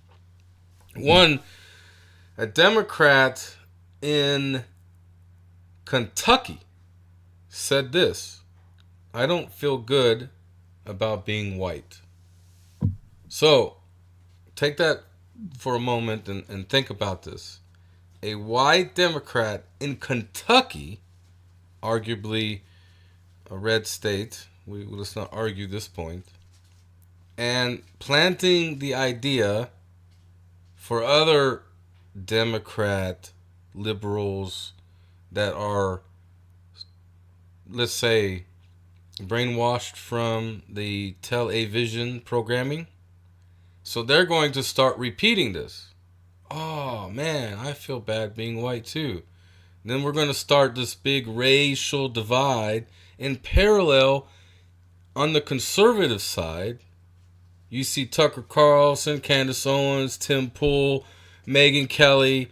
We got all these influencers divided, fighting. Midterms are coming up. I already see the idea being planted in everyone's minds. Republicans are going to lose the midterms. They're divided, blah, blah, blah. You guys see this agenda too. Brett, you want to chime in? Go ahead. And Christian's next. Well, yeah, absolutely. I agree with you. Absolutely. This is engineered consensus and creating this divide. Thank you, Brett. Rosemary, get ready. Christian, what do you think? I think it is engineered, and we need to not pay attention to that self-loathing, and we also need to get control over the grassroots thing. When I said that, I meant that anyone starting a grassroots organization should monitor it and make sure that they follow the given agenda that you were supposed to have with the grassroots, not let it get corrupted and not let it get stolen from you. So Holding people accountable seems to be a real issue. exactly. And the current government on the Democrat side, they're not going to hold anyone accountable because they want the discord. They want everyone to be divided. So that's part of the agenda. Break the system so that they can rebuild it in a stronger way that they can control everyone. So going back, thank you. I thought you were done. Comment. Keep going. I'd like to comment on that too. Okay, so another thing is that with the water, I have my own microfilter at my house.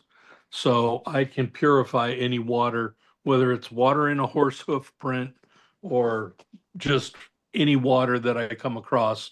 I can always filter it, or my household, and everyone else should be doing the same. Hopefully that way, if they're in a situation where you can't depend on city water, you can at least filter your own water and help out your neighbors. So going back to the agendas, I just want to remind everybody, in parallel to the influencers fighting, in parallel to the Democrats saying, oh, I feel so sad being white, creating racial division, I want to remind everyone, Our counties are being attacked by rhinos and infiltrated by rhinos, all in parallel. All in parallel.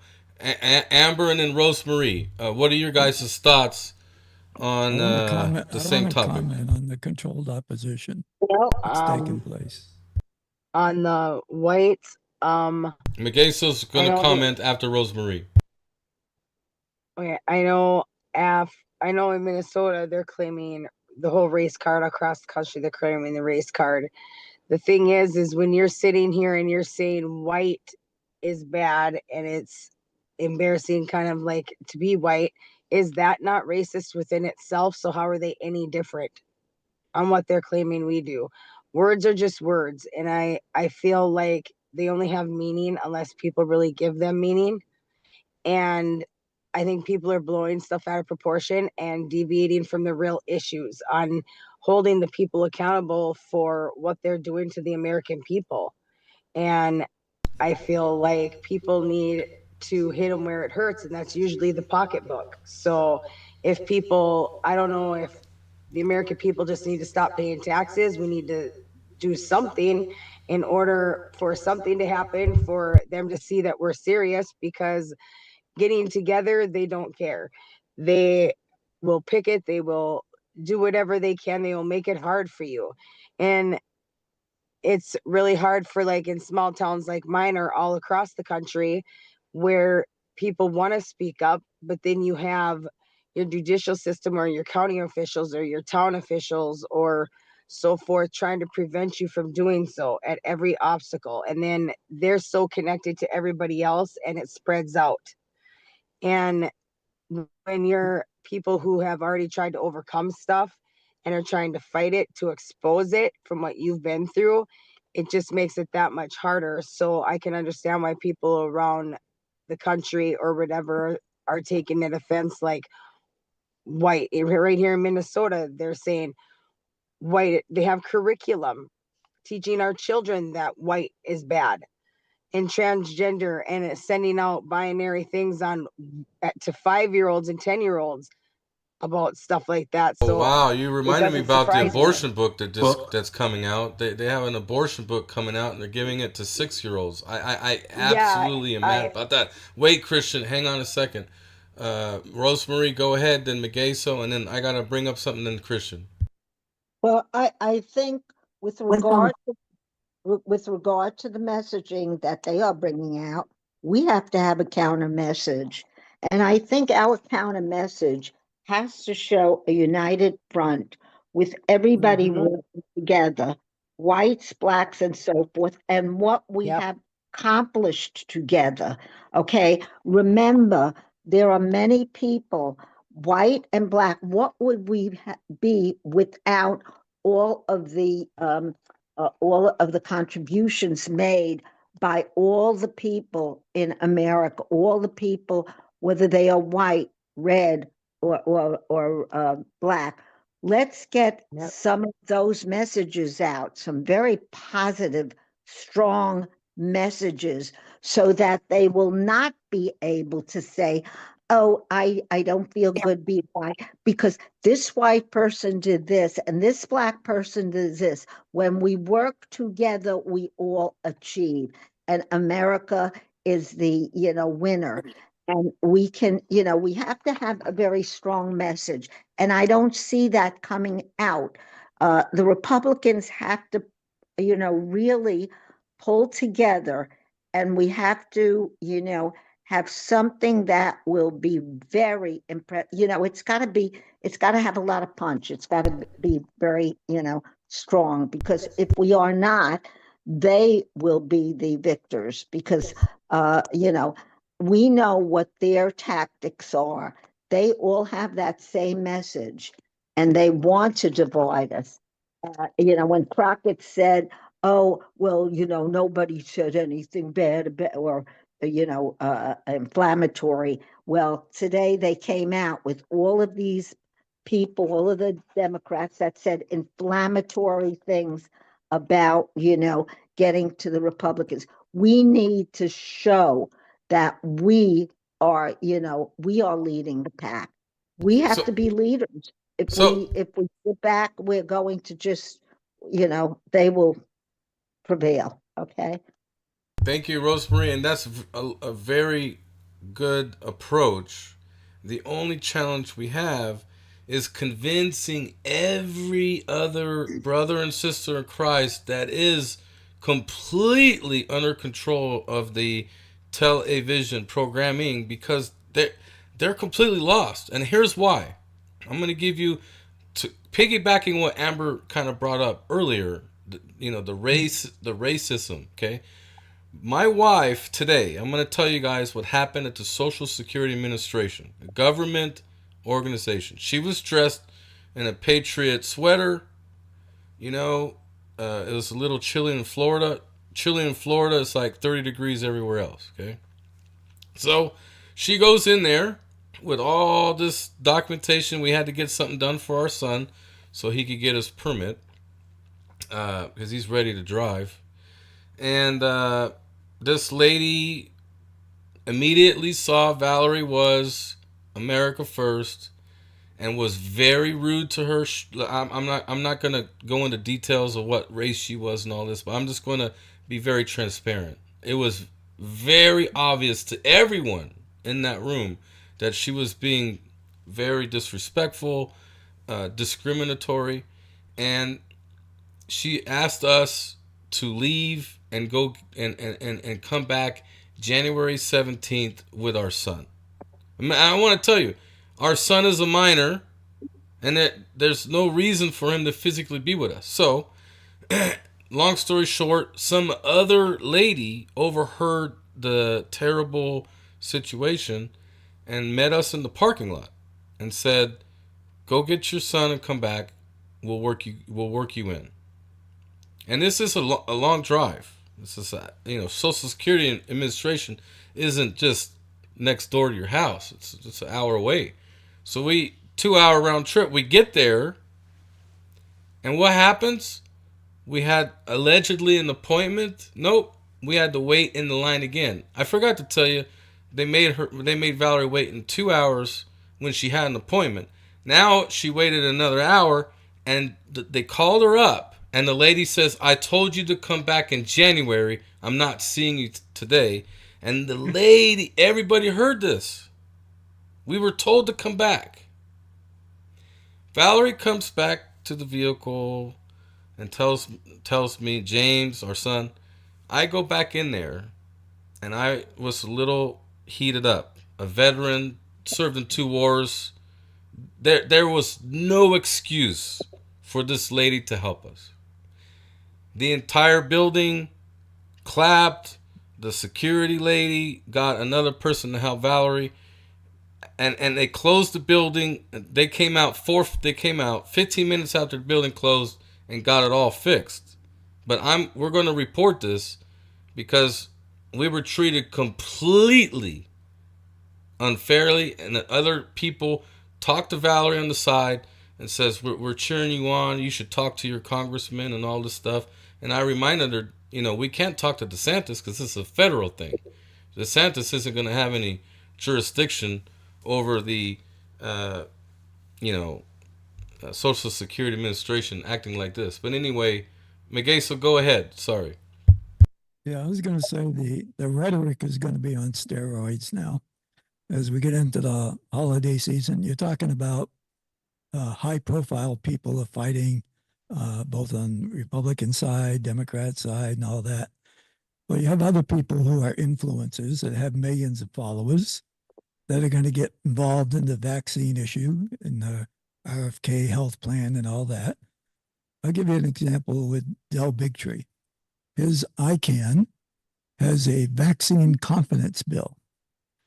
And if you look at the vaccine confidence bill that he's promoting, and I understand that some states have implemented it, that it says any vaccine that is an approved vaccine does not have exemption. Any vaccine that's unapproved, you can get exemption. Where does that protect your freedom of rights or freedom of choice? Okay, and he's got millions of followers. And I believe in a lot of things he was doing. You also have the Clintons this month on the 15th, I think it is, and the 17th, to answer their subpoenas to go before.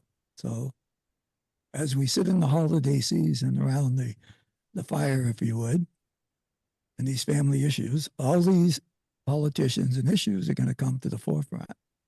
And the rhetoric going to be hot and heavy on all sides.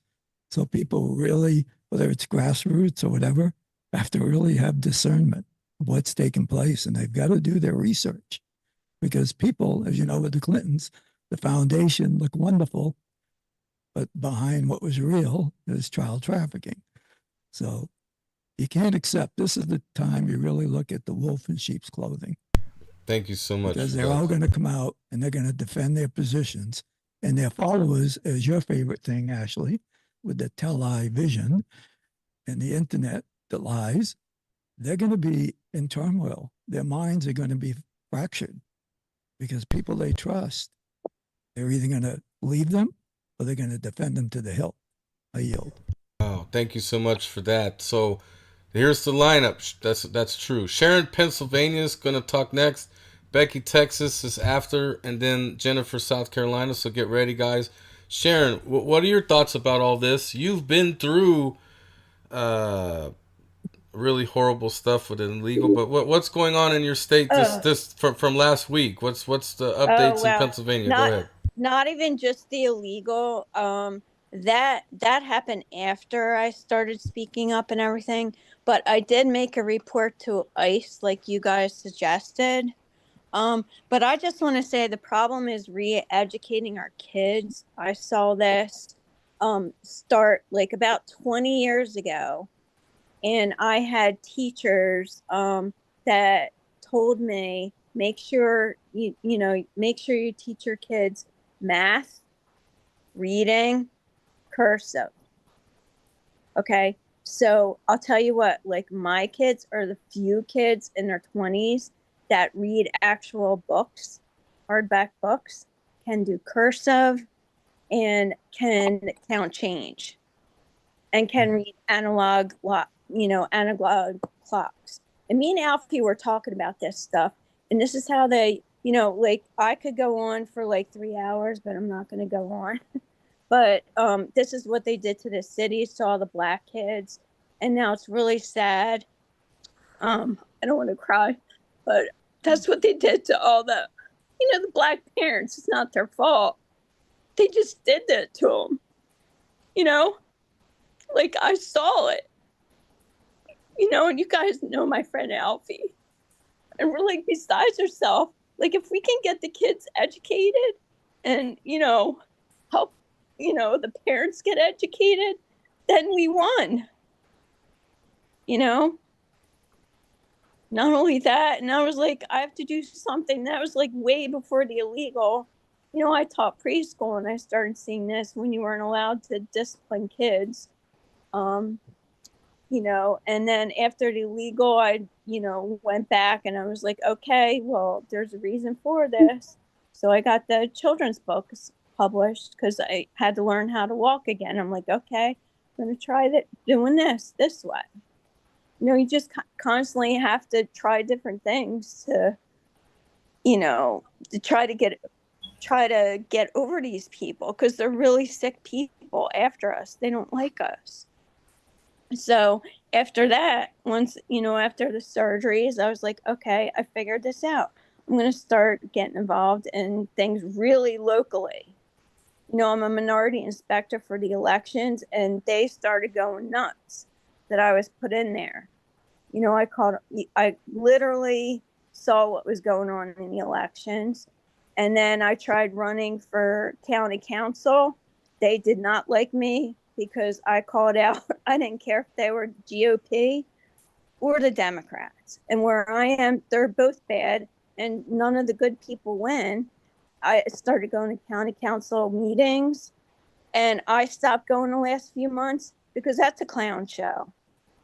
If Trump won, people need to start getting along. And I was like, I'm not going to talk to these people anymore. People need to start working together. Until we get like good people in there, that's basically it. Alfie ran against Mary Gay Scallon. You guys can even look into what We supported her campaign. We supported her campaign. She Oh, I came here love twice. her. She's one of my best friends. We're behind her. Yeah, and it's just sad because, if you don't have money, if, you try to do the right thing, they do not like you. They will, like you guys were saying, like your one guest was saying, he had like letters sent to his house. I had that too. I had that same thing happen. Sorry for the death, and you name it, I probably had it. Thank you. Like, if you're going to affect a change, you have to run multiple candidates for certain jobs, like city councilman. You can't just have one single person with an agenda to help the citizens. You have to have multiple people, so that way they can support each other, because they're always going to be ganged up against. If you don't have the numbers in your favor, you cannot affect a change. No, and then the people we have that say they're grassroots, they're clowns. And like now, they all look like fools here. Like in Delaware County, I'm in Delaware County, Pennsylvania. The people, I mean, they look like fools. And I'm like, I'm not going to be talking to these Ask people the anymore. good questions. Ask good questions of those people when you're going to vote for them. What are you going to do in this case? What are you going to do in that case? Find out what their agenda is and find out if they're really the person to hold that position. Ask lots of questions. And it doesn't have to be direct questions. What are you going to do about this? Ask supportive questions that you see where they lean towards, with agendas towards laws that will affect whether or not a business can operate in that area, or if they're willing to go ahead and tax their bank accounts if they're a nonprofit that's doing shady stuff.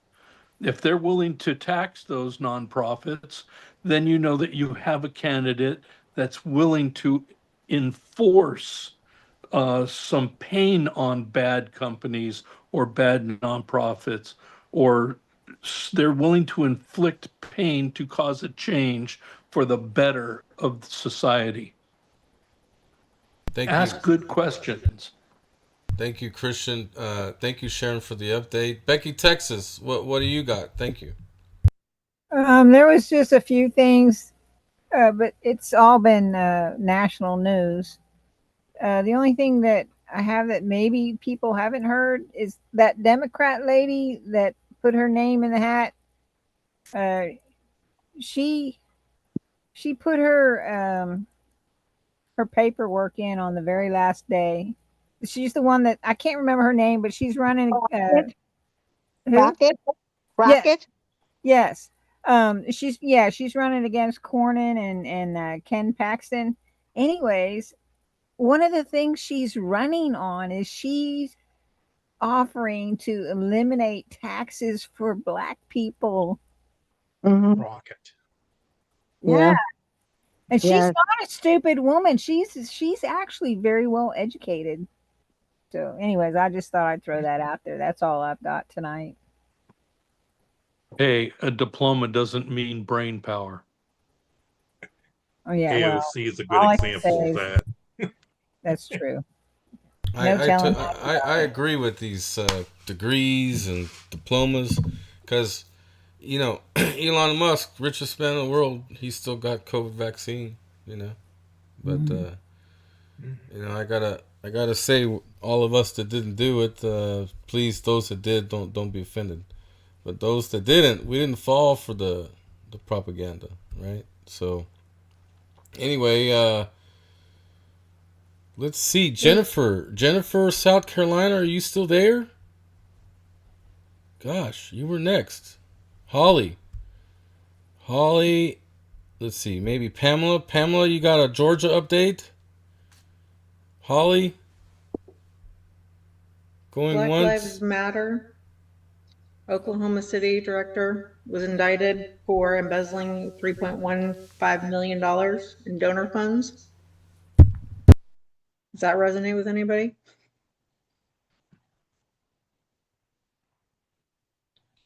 That's small potatoes in California.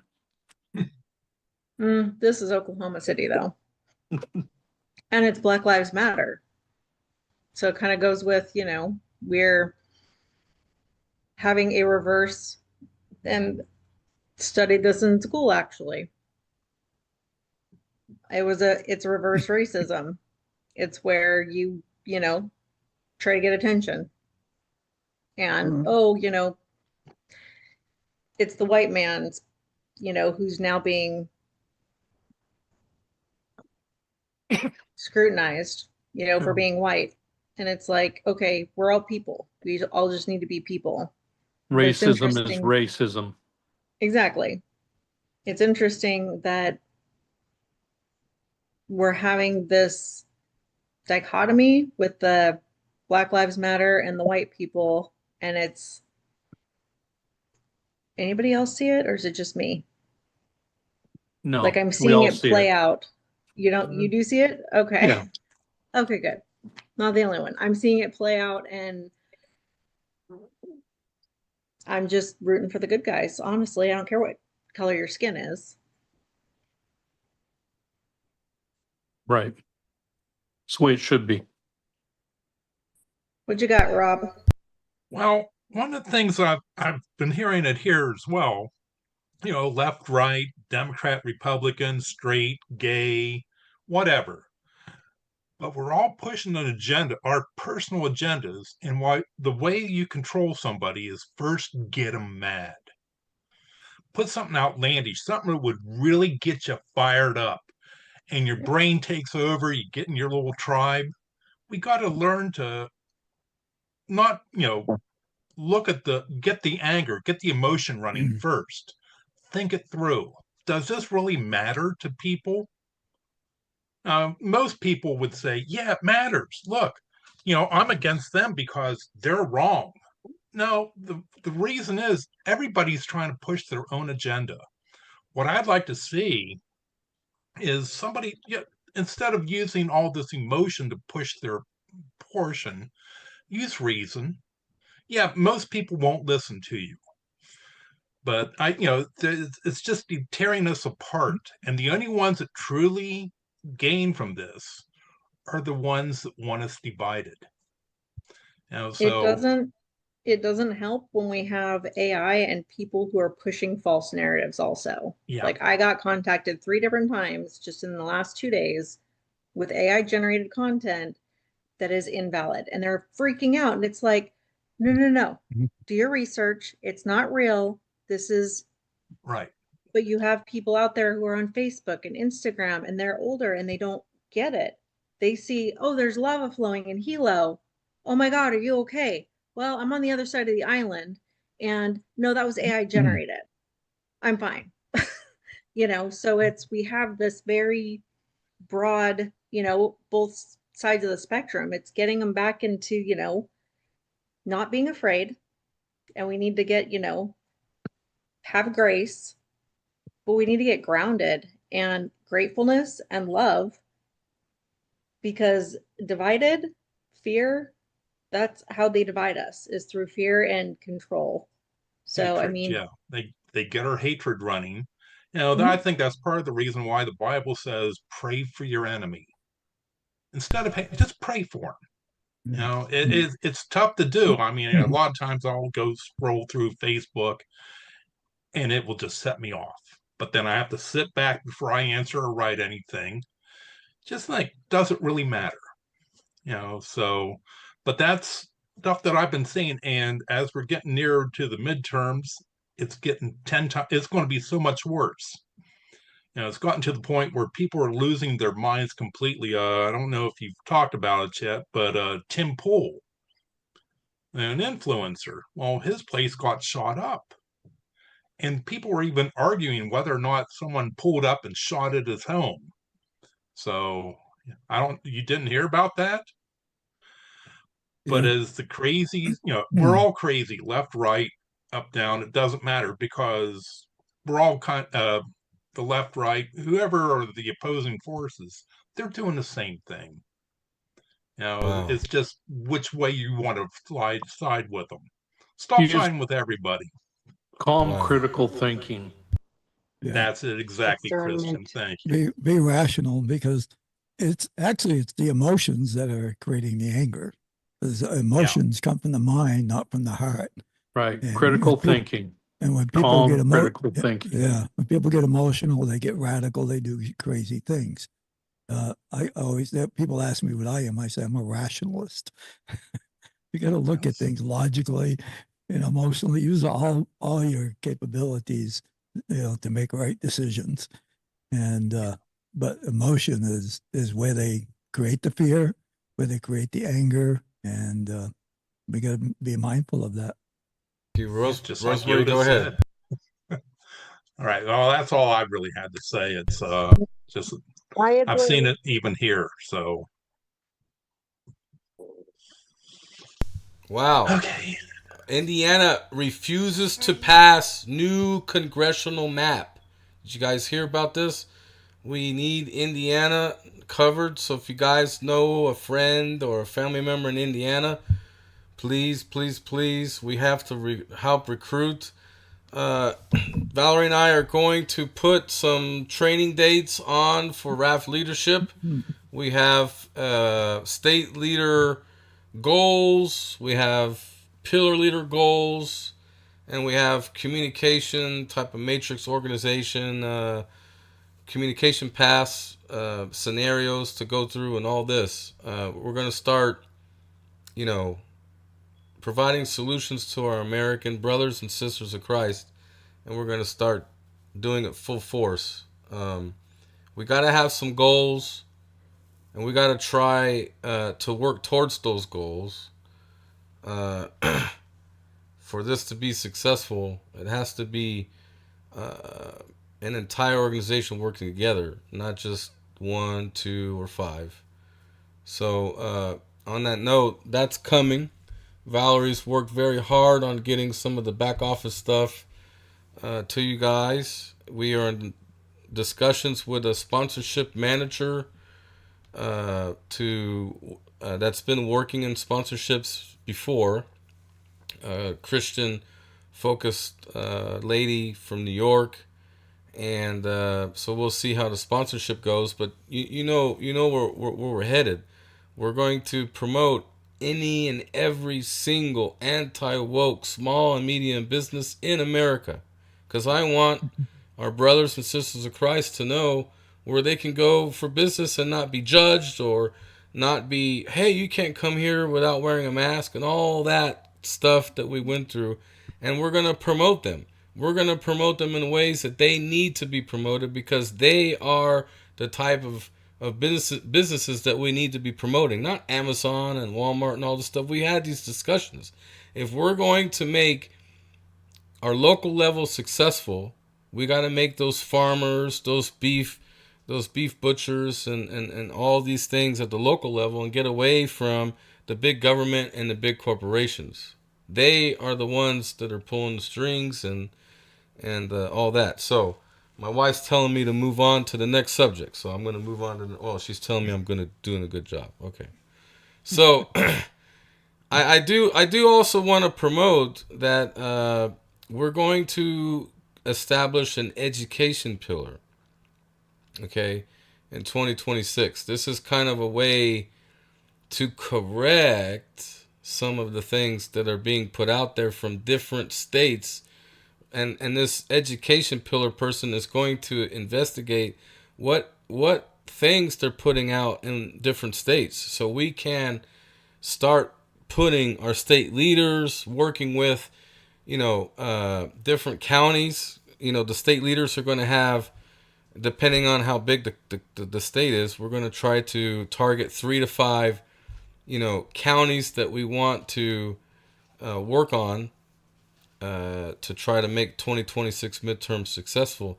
And in parallel, they're going to integrate themselves with the state leadership, and also say, hey, they're making these books in these kindergarten, first grade. What are we doing? Why are these books there? There was a abortion book that's getting pushed out. I'm going to send you guys all an email about it. It's absolutely sickening, saying that being open-minded to abortion's okay, killing children's okay. I mean, I want you guys to see this book. I posted it the other day. So we're really How, wanting. how about the teddy bear who is a little boy and thinks he should be a girl being read to first graders? There are other books being read to first graders about transgenderism and so forth. It's unbelievable. Yeah. And then the Disney cruise liner today had a African American Santa Claus coming out reading story time to the kids. But we will bring up this book to you guys because I'm getting it up right now. It really upset me today when I saw it, and I just want everybody to know the name of the book. So be patient as I bring it up with us here. Here it is. It's called Abortion is Everything. A new children's book called Abortion is Everything is being marketed to 5 to 8-year-olds to speak directly to them about abortion. And to me, that's downright evil. Downright evil. Christian, what say you? I say that's evil. I also think that I need to give everyone a California update before I sign out here shortly. And that is California just thwarted 4 different gun bills. So all the other states that were trying to build up anti-Second Amendment based on these 4 bills that California was trying to pass, they're all now in disarray.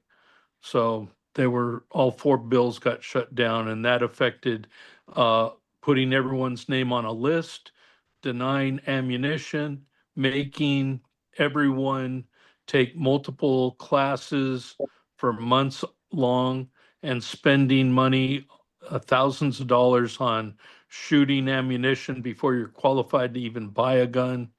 Uh, it was all these restrictive acts that they were trying to pass.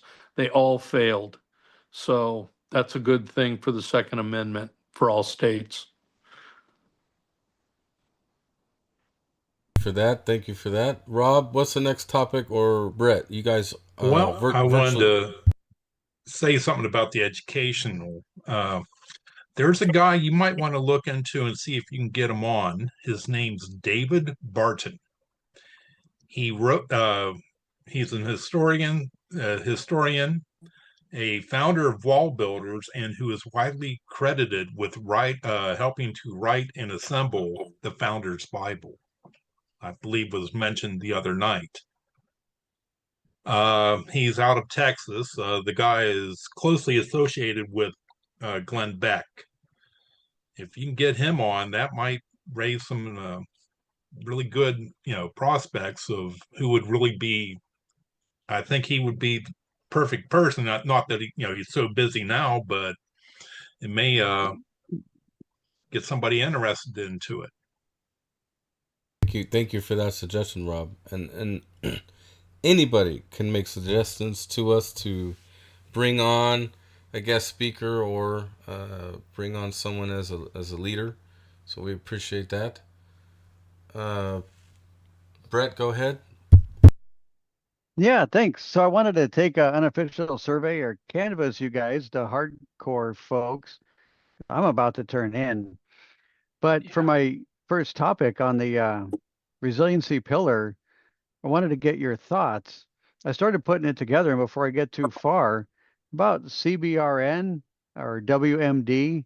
I think a lot of people are worried about a nuclear attack and how to prepare for it and what we can do. And if this is a topic that everybody's interested, I think I can start off with that. Got Rash Studio. You got my vote. 100. I count for 100 thumbs people. up, so I get a feeling, or a thumbs down if that's Thumbs up for me. okay. Well, for nuclear, remember your iodine pills. There And you I got to go. say goodbye to everyone. Yeah. Oh, Victoria said thumbs down on the CBRN. Maybe you got a suggestion for topics. I was going to say you need to start the basics, honestly. I mean, if you work your way up, can you hear me okay? I can hear you. Yeah. Okay. Sorry, I was munching for a minute. Mm, I think if you start from the bottom and work your way up, mm. starting like by building up basics, like what do you need in a go bag, Okay. and what like kind of things, emergency food, or like Magaso had mentioned, how much food do you need to grow?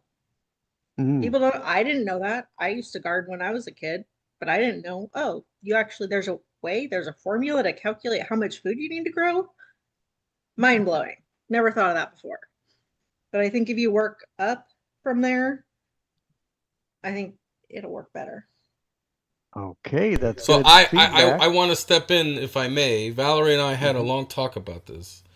We're really, really concerned about a nuclear fallout, and the basics is also, to Victoria's point, is very important as well.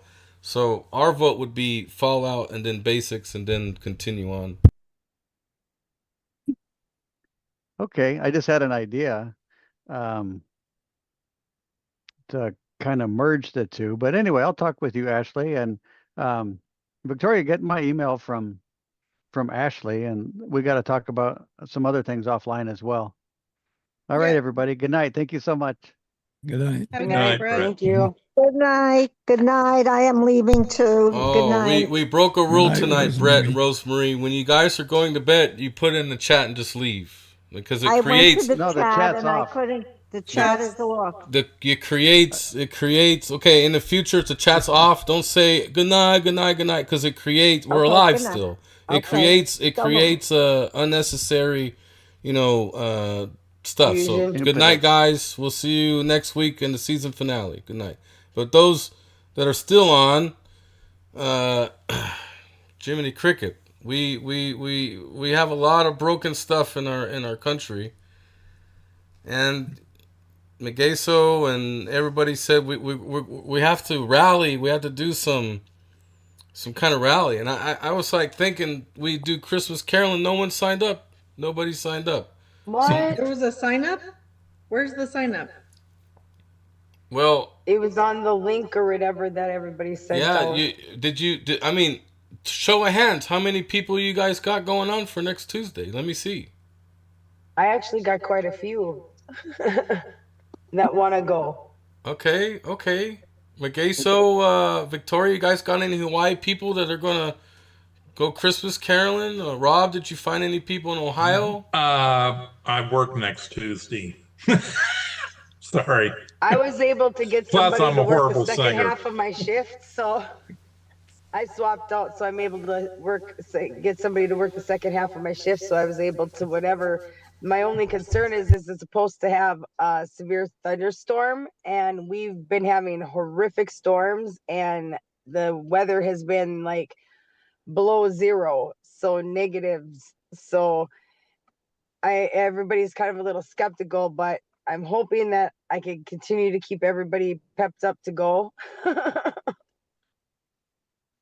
I was gonna say if it was gonna be virtual, I had some Christmas parties coming up, but I didn't know when they were gonna be. And if we could do like a team meeting before our Thursday nights, that would be great, where we could coordinate and throw ideas around. I don't know if you guys can put that in your schedule, that, and I wasn't sure what time you guys were gonna have go time. So I mentioned it to a few I think people. I think in Kauai they're waiting for the first snow. Well, it already snowed over here on the, you know, mountain. But then Time there's to go also lava hiking. flowing out onto the, So, hero. to Victoria's point, we're going to have leadership meetings. We don't know the frequency yet. Here's the problem, right? We're going to throw some goals at everybody. You guys throw some darts at it, because at the moment everyone's volunteering.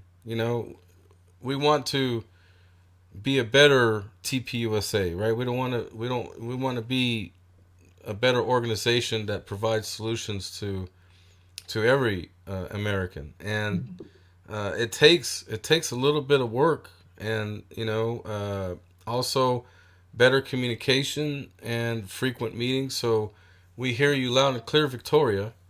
And with the first training date that we put out there, we might have to meet with everyone separately because of time zone differences and all this. But in my You have a WhatsApp, yeah? Hey, You got a WhatsApp or Signal? so a perfect example. We were supposed to talk to Victoria all week, and we haven't been able to connect. Her schedule, our schedule, time differences, and meanwhile, how many days go by, right? Nothing gets done. So we're gonna try to make a big change in 2026 in that aspect, because tomorrow's not promised, and we got to get a lot of stuff done. The enemy, they're not stopping what they're doing. They still put out. I actually want to start another podcast where we rate every TV show, recommend to adults, recommend to children, stay away from it, and here's why, these kinds of things, and express what agendas they're putting out. They're pushing trans, they're pushing homosexuality, they're pushing whatever it is, anti-God. I don't know what to believe anymore. They say these things on these programs all the time.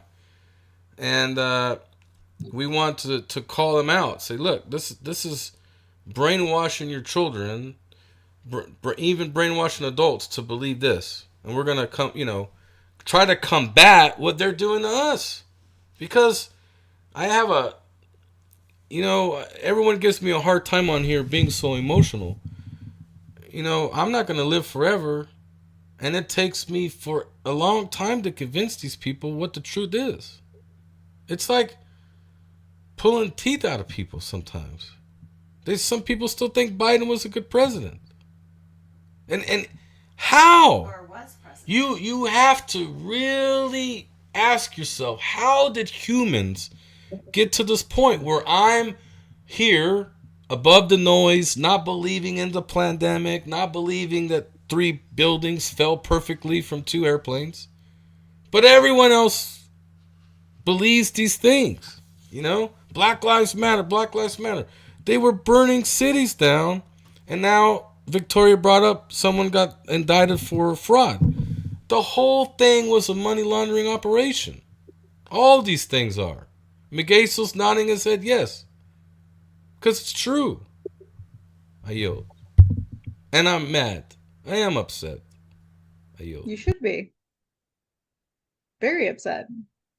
I had a trial run with an emergency, or called it an emergency broadcast system. I'm in a WhatsApp group and had a kapuna who got into a critical situation. And because I was available at the time when they were, I was able to go into the chat, this group chat of different people across the different islands. And I was able to locate somebody near them that could get them help in the middle of the night. So networking needs to be done in a manner where leaders can respond, and it can be at any time. But then it's your responsibility to check the chat and to keep up with what's going on. And maybe you can't meet right then, so you meet offline. You can see when people are on, when people are off. You can call as a group, individual. I mean, work on your communication and getting that streamlined. I can help with that. Thank you, Victoria. Holly, are you going to unmute and talk to us tonight? Hello? Happy December. Guys, my name is Steve. Go ahead, Holly. Steve. Oh, sorry. Steve can talk. I'm with the grandchild right now. Okay. Just kind of busy. I didn't want to interrupt, but I'm listening. All right. We love Okay. you, cuz. We love you, cuz. Love you too. Steve, go ahead. It was actually Rob's phone had some kind of Steve in the background, I think. Well, guys, I'm going to get off here. I need to go to bed. It's a long, cold day today. And I mean cold, Ashley. It was below 30. On that note, everyone Join RedAmericaFirst.com. We'll see you in our season finale town hall next Thursday, 8 p.m. Eastern, 8 p.m. Please, McGaso, you copy. It's an hour early. Rob, it's an hour early. Next week. Yeah, there may be a special guest also coming. RedAmericaFirst.com. Sign up.